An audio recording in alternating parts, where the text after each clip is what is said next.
I have a secret. Well, I have two secrets.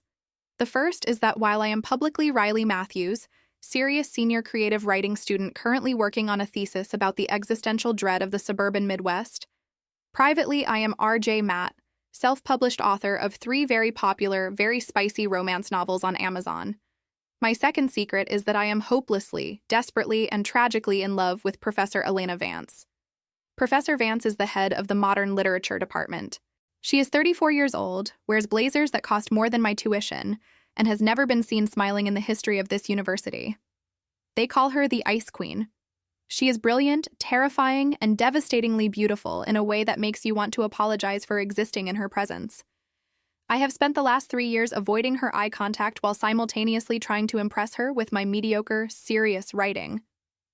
I sit in the front row of her Victorian Literature class, nodding enthusiastically at her lectures on repression and longing, while mentally outlining scenes that would make a Victorian swoon in horror. It was the second week of the fall semester, my final semester. I needed an A in this class to graduate with honors. I walked into the lecture hall 10 minutes early, which for me is a personal record. Usually I am sprinting through the door as the clock strikes the hour, spilling coffee on myself. But today I was early. I was prepared. I was going to be a serious student. I sat down in my usual spot, opened my laptop, and decided to do a quick review of the outline for my next romance chapter while waiting for class to start. I put my headphones in.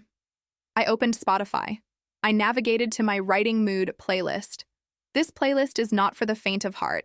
It is a curated collection of bass-heavy, breathy, rhythmically suggestive songs designed to get me into the headspace of writing absolute filth.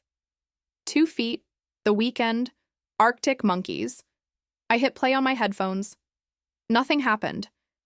I frowned, tapping the Bluetooth icon on my laptop. It said it was searching. I saw a device pop up. MacBook Pro. I assumed it was my own computer, which sometimes glitches and lists itself. Without thinking, I clicked connect. Then I clicked Airdrop to send the playlist link to my phone so I could listen there instead. I did not look at the name of the device I was airdropping to. I just saw MacBook Pro and clicked send. At the front of the room, Professor Vance was setting up her podium.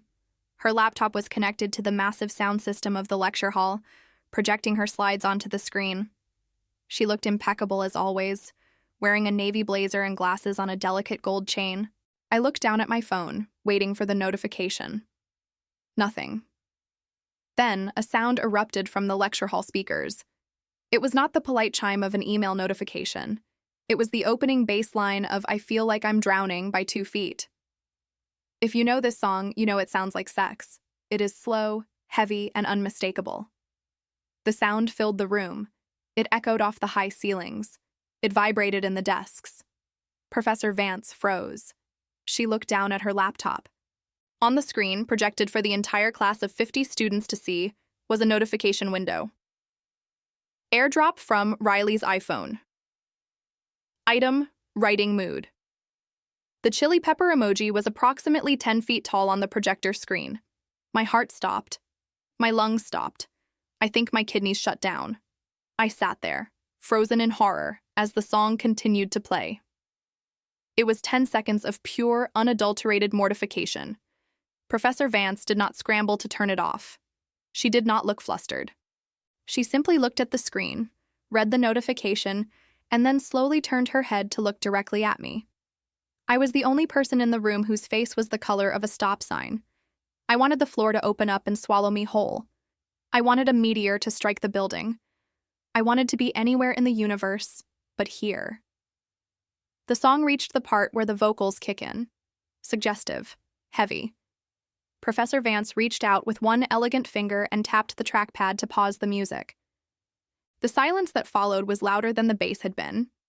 She adjusted her glasses. She looked at me over the rim of them. "Interesting choice of ambiance, Ms. Matthews," she said. Her voice was cool, calm, and amplified by the microphone. Very evocative. The class erupted in giggles. I slid down in my chair until my chin was touching the desk. She did not say anything else. She simply closed the notification, opened her PowerPoint on Victorian repression, and began her lecture as if nothing had happened. But every time she used the word desire or passion during the next 90 minutes, She glanced at me.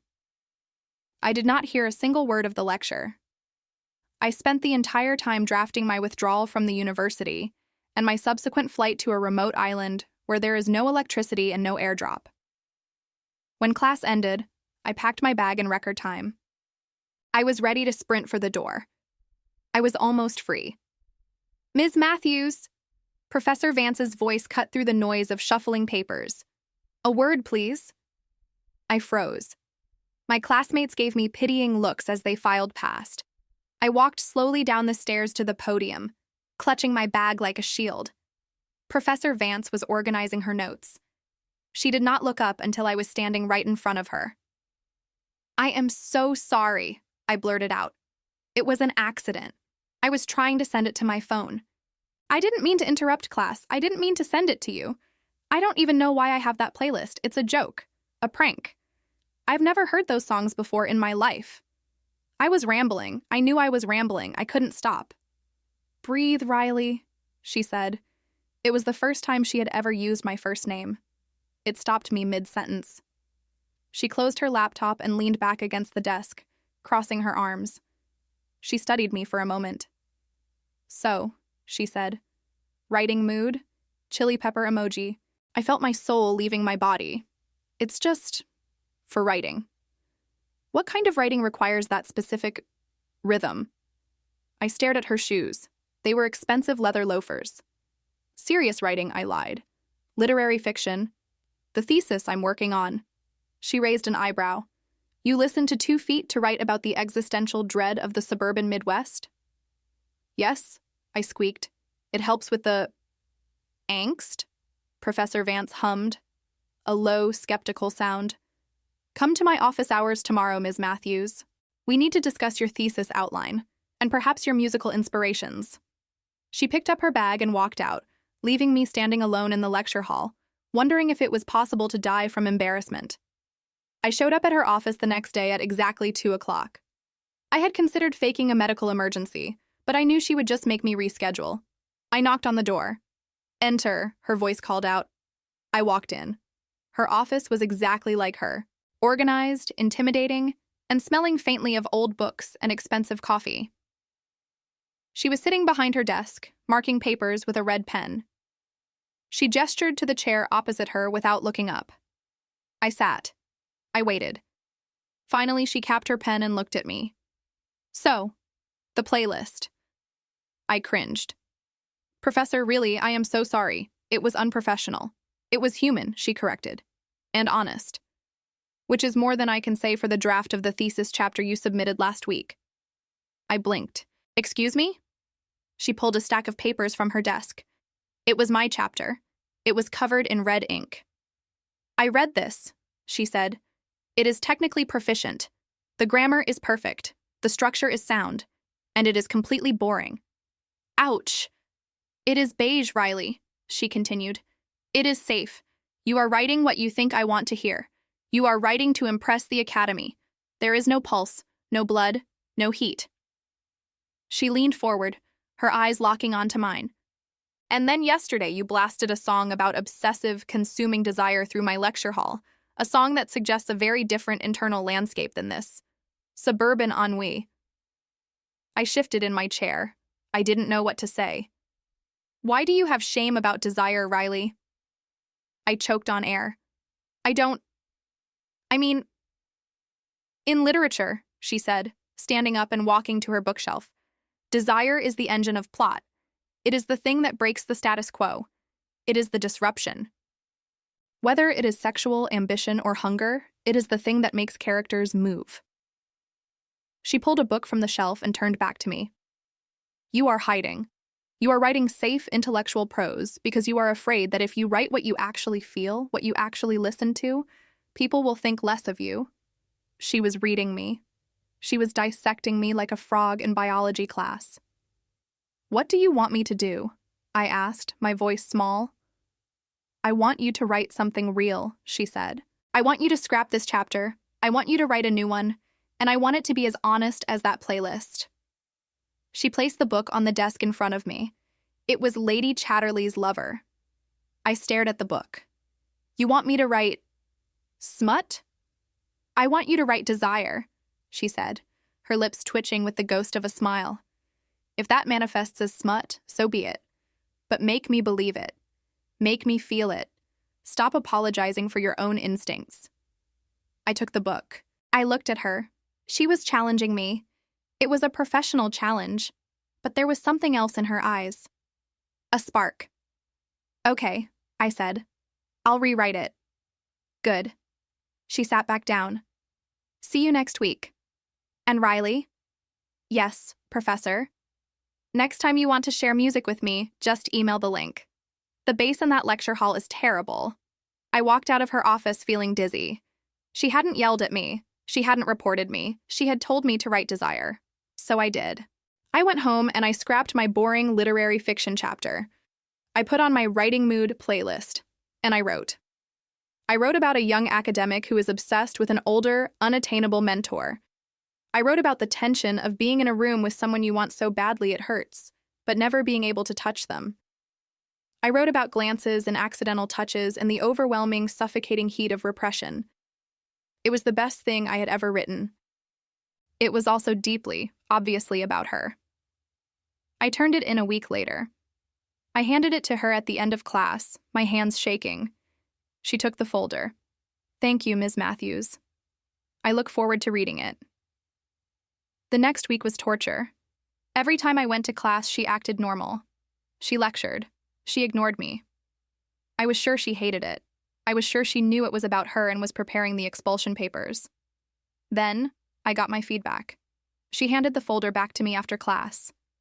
There was no red ink this time, just a single note on the last page. Better, much better. The scene in the library needs more tension. The protagonist gives in too easily. Make her wait. Delayed gratification makes the payoff sweeter. Evie. Make her wait. I stared at the note. Was she talking about the character, or was she talking to me? We fell into a routine. Every week I wrote a new chapter. Every week the stakes in the story got higher. The tension between the characters got thicker. And every week she gave me feedback that felt like a coded conversation. Focus on the sensory details here. What does she smell like? Why does she pull away? Is she afraid of the power dynamic, or does she enjoy it? This dialogue is too direct. Make them say everything without saying anything at all. It was an intellectual seduction. We were talking about the text, but we weren't talking about the text. We were talking about us. I started going to her office hours every week. We would sit there for an hour, dissecting my thesis. We debated the nature of longing. We argued about the ethics of forbidden relationships in literature. One afternoon in late October, outside it was raining. Her office was dark, lit only by a desk lamp. You made the mentor character too soft in this draft, she said, tapping the page. Too soft? I asked. She gives in to the students' advances too quickly. She has more to lose. Her career, her reputation. She wouldn't just risk it all for a pretty face. I swallowed. It's not just a pretty face. It's an intellectual connection. Professor Vance looked at me. Her eyes were dark. Is it? Yes, I said, feeling brave. The student sees her. Everyone else sees the Ice Queen. The student sees the woman who is bored and lonely and wants someone to challenge her. The silence stretched between us. It was heavy, charged. And what does the mentor see? She asked softly. I leaned forward slightly. She sees potential. She sees chaos that she wants to control. She sees someone who isn't afraid of her.